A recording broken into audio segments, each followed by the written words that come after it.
শরীয়তপুরের ৩টি সংসদীয় আসনে বাংলাদেশ জাতীয়তাবাদী দল বিএনপির মনোনীত প্রার্থীদের নাম ঘোষণা করায় জেলা যুবদল ও ছাত্রদলের উদ্যোগে আনন্দ মিছিল অনুষ্ঠিত হয়েছে।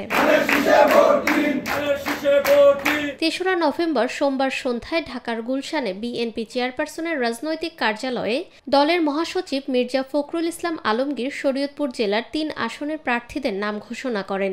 ঘোষণাকৃত প্রার্থীরা হলেন শরীয়তপুর ১ আসনে জেলা বিএনপি সাংগঠনিক সম্পাদক সাইদ আহমেদ আসলাম, শরীয়তপুর ২ আসনে জেলা বিএনপির সভাপতি শফিকুর রহমান কিরণ এবং শরীয়তপুর ৩ আসনে বিএনপির ভারপ্রাপ্ত চেয়ারম্যান তারেক রহমানের একান্ত সচিব মিয়া নুরুদ্দিন আহমেদ অপু।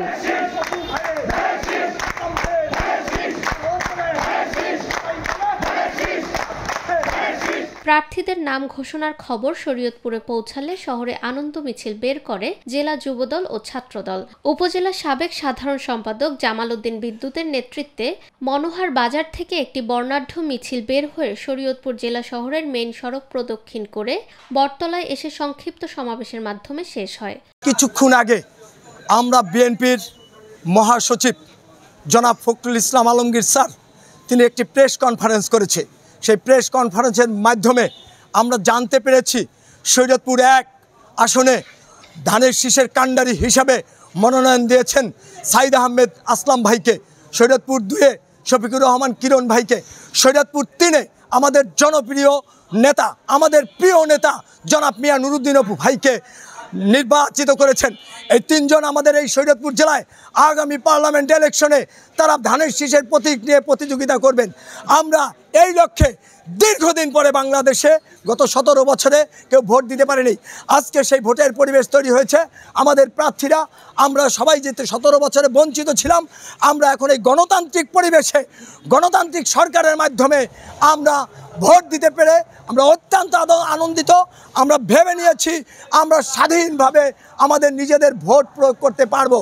জেলা ছাত্রদলের সাবেক সভাপতি রুহুল আমিন মুন্সি, জেলা ছাত্রদলের আহ্বায়ক জাকির হোসেন হাওলাদারের নেতৃত্বে শহরের চৌরঙ্গি মোড় থেকে একটি বর্ণাঢ্য মিছিল বের করা হয়। মিছিলটি শহরের প্রধান সড়ক প্রদক্ষিণ শেষে দুবাই প্লাজার সামনে গিয়ে সংক্ষিপ্ত সমাবেশের মাধ্যমে শেষ হয়। দীর্ঘ ১৭ বছর বাংলাদেশে কোনো নির্বাচন হয়নি, ভুয়া নির্বাচন করে একপেশি নির্বাচন করে আমির নির্বাচন করে ওই ফ্যাসিস্টটা এই রাষ্ট্রের উপর চেপেছিল। সেখান থেকে মুক্তি পেয়েছে এই রাষ্ট্র, সেখান থেকে ফিরে এসেছে গণতন্ত্র, ফিরে আসবে গণতন্ত্র এবং সেই লক্ষ্যে আগামী ফেব্রুয়ারিতে নির্বাচনে শরীয়তপুর ১, ২, ৩ আসনেও মনোনীত করা হয়েছে আমাদের ৩ সূর্য সন্তানকে। শরীয়তপুরের সূর্য সন্তান মিয়া নুরুদ্দিন অপু ভাইকে, শরীয়তপুর ২ শফিকুর রহমান কিরণ ভাইকে, শরীয়তপুর ১ সাইদ আহমেদ আসলাম ভাইকে।